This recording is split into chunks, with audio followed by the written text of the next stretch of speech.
దేవుని ఆత్మ భక్తులను నా ముందుకు తీసుకొచ్చి చూపించి, ఇదిగో వీళ్ళు ఇలా ఉండి ఇంత స్థానంలో ఉండి అంతటిని వదిలి నా కోసం వచ్చారు, నా కోసం ప్రకటించారు, ఎన్నో ఆత్మల్ని రక్షించారు, ఎన్నో జీవితాలను వెలిగించారు.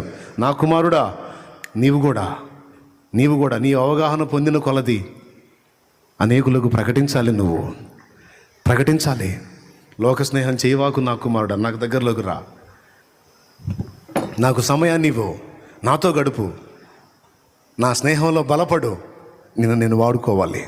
చాలామందిని నీ ద్వారా నేను వెలిగిస్తాను, నాకు అందుబాటులోకి రా. ఎవరో నీకు రారు, ఎవరో వచ్చి నీకు అందలం ఎక్కించరు, ఎవరో వచ్చి నిన్ను చేయబట్టుకొని నడిపించరు. ఇంకా చెప్పాలంటే ముందుకు పోతున్న నిన్ను వెనక్కలాగే వాళ్ళు ఉంటారు, నీ భక్తిని పాడు చేసేవాళ్ళు ఉంటారు, నీ పవిత్రతను పాడు చేసేవాళ్ళు ఉంటారు, నీ నీతిమత్వాన్ని నాశనం చేసేవాళ్ళు ఉంటారు. ముందుకెళ్తుంటే నిన్ను వెటకారం చేసి, హేళన చేసి, ఎగతాళి చేసి, కృంగదీసే రకాలు నీ చుట్టూ ఉంటారు.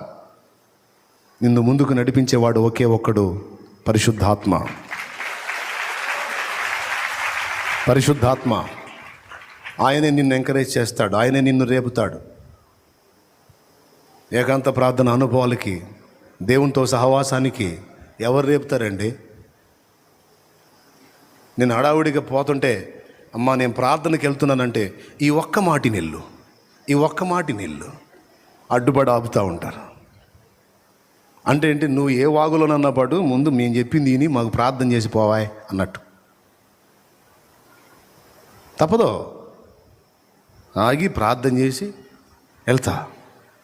అవసరమైతే నీ ప్రార్థన అనుభవాన్ని దూరం చేయడానికి అడ్డుపడే వాళ్ళు ఉంటారు. కానీ లే, ప్రార్థనకి నడు, దేవునితో కూర్చో, దేవుని సహవాసంలో బలపడు, ఒరిజినల్గా శక్తి పొందుకో, దేవుని కొరకు అగ్ని వలె మండు అని నిన్ను రేపేవారు ఎవరున్నారు? వెటకారాలు చేస్తారు, హేళన చేస్తారు, ఎగతాళి చేస్తారు,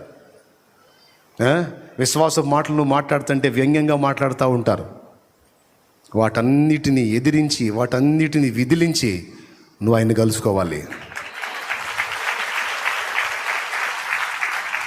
ఈ మనుషులే జాలరు అన్నట్టు ఇప్పుడు వస్తువులు, రకరకాల విషయాలు నిన్ను పాడు చేయటానికి. వీటన్నిటిని ఎదిరించి నిలబడ్డగలవాడే దేవుని సంబంధి. ఎవరో ఏదో చేయాలని ఎవ్వరి కోసం చూడదు. ఇదిగో ఈ బలిపీఠం మీద నీతో మాట్లాడుతున్నవాడు ఆయనే.